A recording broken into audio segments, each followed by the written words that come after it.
क्या शिवसेना के बाद एनसीपी, कांग्रेस इनमें भी बगावत हो सकती है?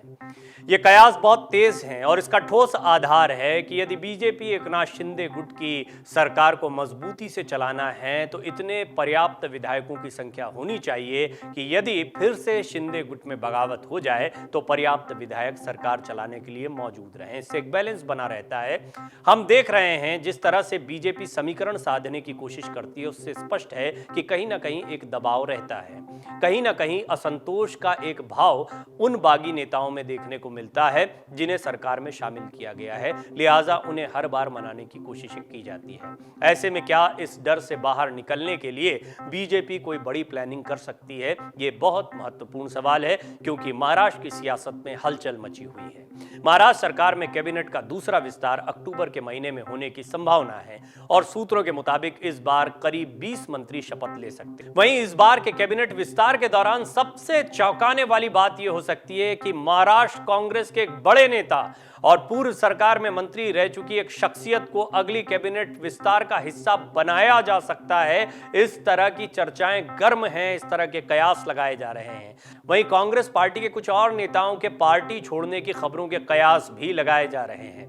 दरअसल शिवसेना से बगावत करने के बाद एकनाथ शिंदे ने 30 जून को सीएम पद की शपथ ली थी। उनके साथ ही बीजेपी नेता देवेंद्र फडणवीस ने डिप्टी सीएम के रूप में शपथ ली थी। तभी से दोनों काफी दिनों तक सिर्फ दो लोग पूरी कैबिनेट को संभाल रहे थे, एकनाथ शिंदे और देवेंद्र फडणवीस। कैबिनेट विस्तार में हो रही इसी देरी को लेकर विपक्ष लगातार आलोचना करता रहा। इसके बाद 9 अगस्त को 18 विधायकों ने मंत्री पद की शपथ ली, 9 बीजेपी के, 9 शिंदे गुट के।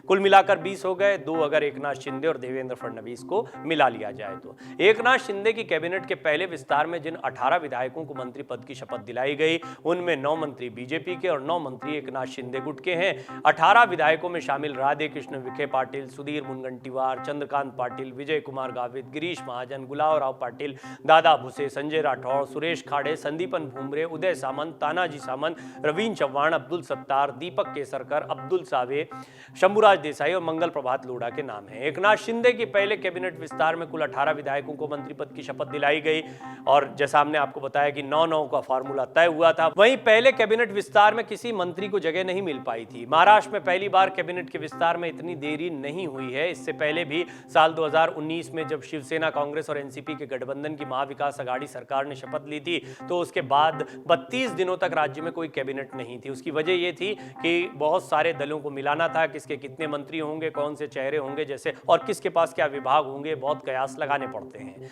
32 दिनों बाद तत्कालीन मुख्यमंत्री उद्धव ठाकरे ने अपनी कैबिनेट का ऐलान किया था। उस वक्त पहले तो बीजेपी नेता देवेंद्र फडणवीस ने सीएम और एनसीपी नेता अजीत पवार ने बतौर उप मुख्यमंत्री पद की शपथ ली थी। हालांकि बाद में एनसीपी ने अपना समर्थन देने की बात खारिज कर दी और कुछ दिनों बाद उद्धव ठाकरे और अजीत पवार ने शपथ ले ली। साल 2019 में ही कर्नाटक के मुख्यमंत्री ने बिना मंत्रियों के 24 दिनों तक सरकार चलाई थी।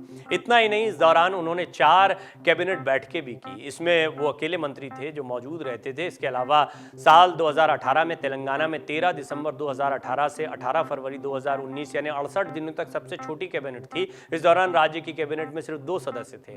कांग्रेस की महाराष्ट्र इकाई के अध्यक्ष नाना पटोले कई बार ये आरोप लगा चुके हैं कि एनसीपी महाराष्ट्र में कांग्रेस को कमजोर करने के प्रयास कर रही है। वहीं जब शिवसेना के ही बागी नेता एकनाथ शिंदे के महाराष्ट्र का मुख्यमंत्री बने तब उद्धव ठाकरे ने कहा था कि एकनाथ शिंदे शिवसेना के मुख्यमंत्री नहीं है। जिस तरह से प्रदेश में सत्ता का खेल खेला गया उससे लोकतंत्र का मजाक बना है। मुझे कुर्सी जाने का दुख नहीं, लेकिन मेरी पीठ में खंजर भोंका गया है। उद्धव ठाकरे ने कहा था कि ये जो कल हुआ, मैं पहले ही अमित शाह से कह चुका था कि 2.5 साल तक शिवसेना का मुख्यमंत्री हो, और वही हुआ। पहले ही अगर ऐसा करते तो महाविकास अघाड़ी का जन्म ही नहीं होता। अगर मेरी बात मानी जाती तो 2.5 साल बीजेपी का मुख्यमंत्री रहता। अब 5 साल तक बीजेपी का मुख्यमंत्री होने वाला नहीं है। ठाकरे ने यह भी कहा था कि हिम्मत है तो ठाकरे नाम के बजाय अपने माता पिता के नाम का नया अस्तित्व बनाकर दिखाएं। उद्धव के इस बयान पर पलटवार करते हुए एकनाथ शिंदे ने कहा था कि हम जैसे असंख्य शिव सैनिकों के लिए बाला साहब ठाकरे पिता समान थे, उनसे ही हमारी पहचान थी और रहेगी। उन्होंने ही शिवसेना को एक परिवार माना था और वो इस परिवार के प्रमुख थे, इसलिए बाला साहब का नाम लेने से उन्हें कोई नहीं रोक सकता। वहीं शिंदे ने आगे कहा कि जो कांग्रेस एनसीपी की गोद में जाकर बैठ गए, हिंदुत्व विरोधी ताकतों के बिछाए भंवर में अटक कर लेट गए, वो बता रहे हैं कि हमने शिवसेना की पीठ में खंजर घोंपा है। जो बाला साहब के विचारों से समझौता कर चुके हैं वे हमें हमें इल्जाम दे रहे हैं कि हमने धोखा दिया है, हमने हिंदुत्व छोड़कर नहीं बदले हैं पाले, हम ही हैं सही मायने में बाला साहेब के विचारों के रखवाले। ये सारी बातें एकनाथ शिंदे ने कही थी। अब ये तो तय हो गया है कि एकनाथ शिंदे अब अपनी शिवसेना या शिवसेना पर अपनी लड़ाई को और तेजी से आगे बढ़ाएंगे, लेकिन साथ ही साथ में एकनाथ शिंदे और देवेंद्र फडणवीस के सामने एक चुनौती है कि सरकार सुचारू रूप से चलती रहे। सरकार सिर्फ 2 लोग नहीं चला रहे हैं, इनमें दोनों ही पार्टियों में कई ऐसे विधायक हैं जो असंतुष्ट हो सकते हैं। पार्टी को मजबूत रखने के लिए और आने वाले 2.5 साल तक सरकार सुचारू रूप से चलती रहे, कोई और झटका सरकार को ना लगे के लिए ये कयास चल रहे हैं या फिर इस तरह के प्रयास हो सकते हैं। इनसे इनकार नहीं किया जा सकता कि कांग्रेस और एनसीपी के कुछ असंतुष्ट विधायक आ जाएं। खासतौर पर कांग्रेस के विधायकों को लेकर इस तरह के कई कयास महाराष्ट्र की सियासत में लग रहे हैं और दावा तो यहां तक किया जा रहा है कि अगले कैबिनेट विस्तार में एक मंत्री कांग्रेस की तरफ से भी हो सकता है या फिर कोई ऐसा व्यक्ति हो सकता है जो कांग्रेस से टूटकर इस गठबंधन के साथ में आ जाए। डाउनलोड करें अमर उजाला ऐप और पाएं खबरें लगातार।